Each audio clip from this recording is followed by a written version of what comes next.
Nyongera obba nezaanate bannemba bannange ngenda gabana nammwe ku kimera ekirala kye tuyita enkooge oba omukooge.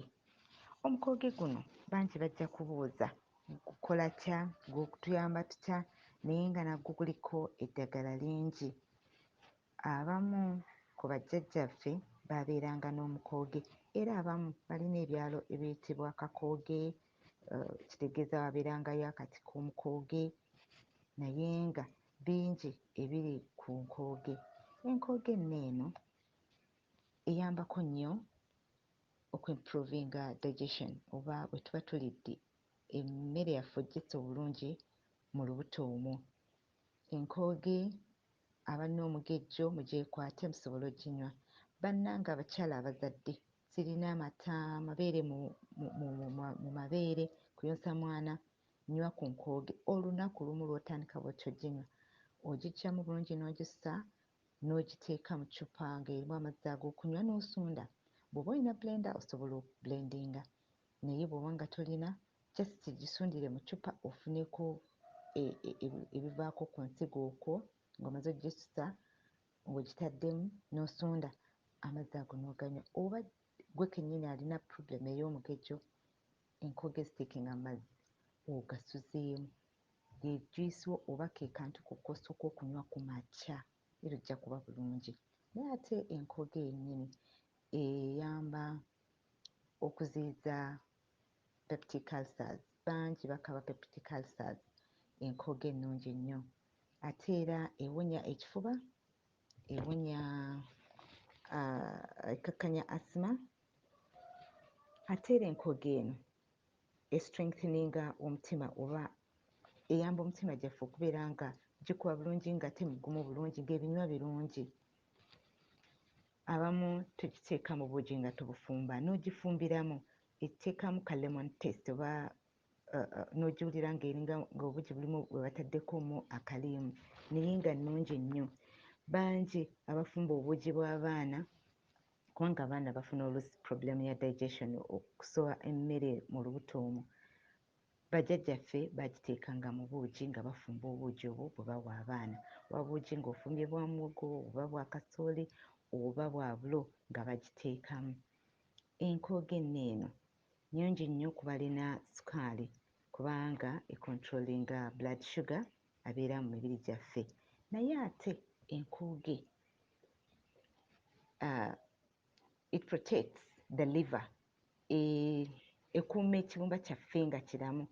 Ebirungo ebirimu bwe bigenda mu mibiri gyaffe bisengejja obutwa obuli mu kyenda mu kibumba kyaffe ne kibeera nga kiramu era nga kirungi.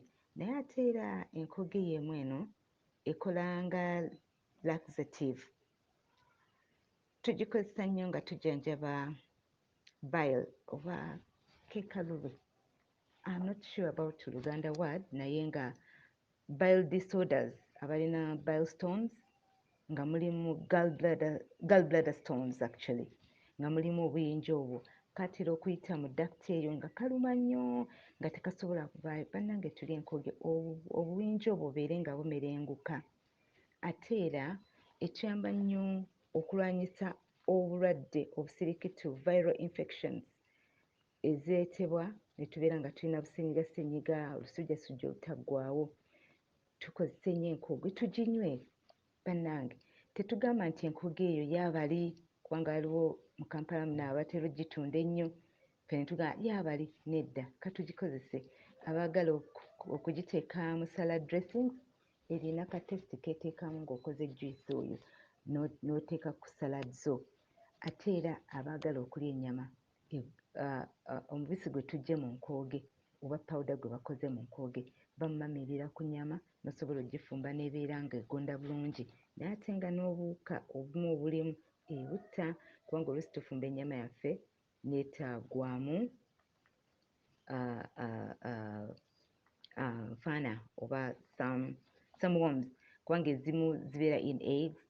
Bw'ofumba ng'amagi ago go gaguma, naye ate bwe bituuka mu lubuto nga bihakinga oba nga gaalula, kati ate ng'obulwadde naddala obulwadde obw'ennoone tusanze nga pancreas ebeera affected nnyo n'amajaga agamu ge tusanga mu nnyama emu abantu gye batera okuwoomerwa nnyo nga ka ipsamu ako embizzi.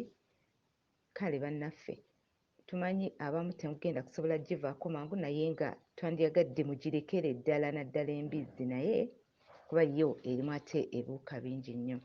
Ate era enkooge eno y'emu bw'oba oginywedde erina cooling effect abali mu bifo ebibugumu ennyo kati nga no mu tropics tera okubeera n'ebbugumu nga lingi. Singa onywedde akabisi k'okoze mu nkooge omubiri gwo gukkakkana ebbugumu ne likka n'ate n'obeera bulungi.